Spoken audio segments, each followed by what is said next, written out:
Look at us so very easy. My name is Laura, and for 18 months we've been following along with a block of the month from Quilting Confections called Rainbow Sorbet. And today we are on block number 18. And it is this wonderful star block. For the background fabric, we are going to need 8 2.5-inch squares, 4 3.5-inch squares, and 1 6.5-inch square, and we're going to cut that on the diagonal. Fabric A is 1 4-inch square.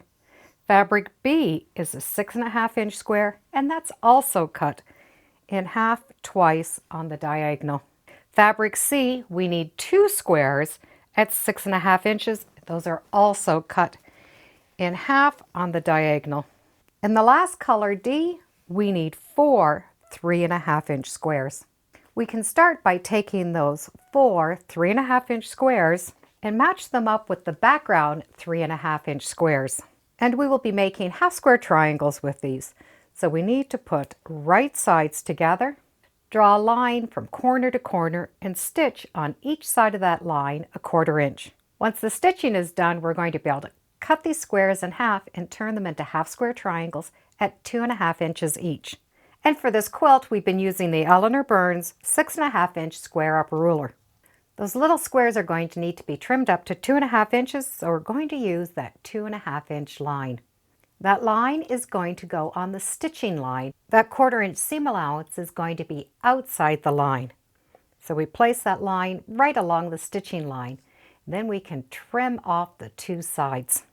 Once those edges are trimmed off, this will open up to 2.5 inches and will be that half square triangle.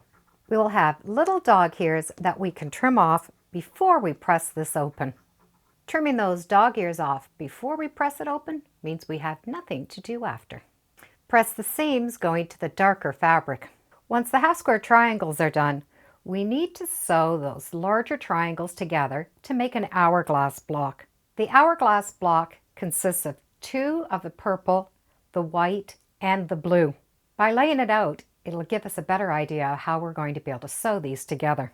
We need to put the 4 white onto 4 of the purple, 4 of the blue onto the purple.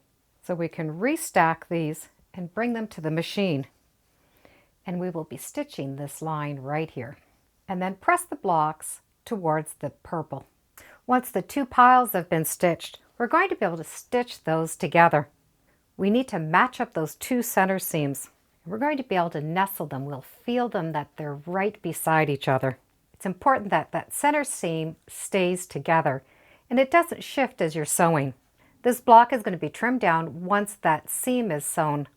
We can put a little drop of glue right in the corner. That's going to be trimmed off so we don't have to worry about it. And I put a little glue in the second corner, and then I can make sure that those seams match up. You can also put a little bit of glue on the corner just to hold it down as you're stitching. I am using a fabric glue stick that the glue will wash out when the quilt is washed. But these areas are going to be trimmed anyway, so the glue will not be in the quilt. Once I have these 4 little dots of glue holding it together, I can stitch along this long edge using a 1/4 inch seam allowance. These blocks now need to be squared up to 4.5 inches. So we're going to use that 4.5-inch line on the ruler, and we're also going to use the center line. The 4.5-inch line is going to go along that new stitching line. That line going down the center, going up to this top, will sit right on top of that first row of stitching. So we will see a little 1/4 inch hanging out from that center line and the 1/4 inch coming off the bottom. From here, we're going to be able to trim this down. By having a little bit of glue here, it's going to make sure that this point does not move as you're cutting. And that little glue up at the top is going to be cut off, so it won't be in the way. We can cut, and that's going to stay right on point. Once this has been trimmed, we're going to have perfect points on the end, and it will equal a 4.5-inch square. To press the seams, we can open up that little back seam with just a little tug of our finger, so the seams are all going in the same direction. When you do open it up, you will have a little dog ear, so we can trim that dog ear off before we open it up or after we open it up. That now gives us a perfect 4.5-inch hourglass block. We can take these 2.5-inch half square triangles and sew them together with the 2.5-inch background fabric. Divide your pile of 8 in half so we have 4 and 4, and the dark points are going to come together. We can divide those background squares so we have 4 and 4, and they will fill in the spot. That's how the block is going to look, but we're going to be able to sew them all together, sitting the same way. Press the seam allowances to the white. We can take this stack, divide it in half, and resew it together. And those seams are going to match up. We now have 4 blocks at 4.5 inches, 4 hourglass blocks, and the center block. So we can lay this out to put it together. We can start with that center block and put the hourglass around the center block. The blue is going to come in towards the block. The remaining blocks are going to have one of these half square triangles pointing out. And that's all there is for this block. So we can put those units together in 3 rows and then sew those 3 rows together. We now have block 18 done.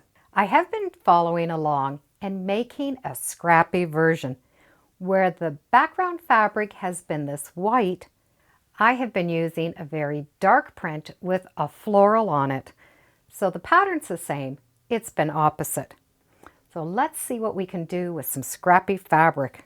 My center is going to be this pink. I've replaced the light hourglass block with the dark because that dark is my background fabric, but the layout is the same. From here I have these little squares and I can change them in different ways. My dark is the background, so it is going to be reversed, which means my lighter points are going to come together, but it will still have the contrast of those corner blocks. I can switch them up so I still follow the dark and the light sequence. I can have the dark points coming towards the center with the 2.5-inch darks coming out. But I can also switch these up. So I'd have the solid blocks instead of the half square triangles. I can have the dark pointing in or the light pointing in. Each corner will give it a totally different look. I'm going to continue to follow the directions, replacing the lights with my dark background fabrics. Before I sew this together, there are a few more changes. The hourglass blocks can be changed. I can change 2, or I can change 4, and I can change them still yet again to give it another look. The hourglass blocks are 4.5 inches, and so the corner blocks, so they can also be switched. And that opens up even more possibilities. Each switch of a block is going to change the layout. But since I am following the pattern, I am going to stitch it together as the directions say. My second scrappy block is now done. And once again, it really does look quite different. Rainbow Sorbet block number 18 is now done. I'll put a link in the description to the free follow along from Quilting Confections. And thank you for joining me today on Sew Very Easy. Feel free to subscribe, and as always, come on back. Let's see what we're sewing next time in the sewing room. Bye for now.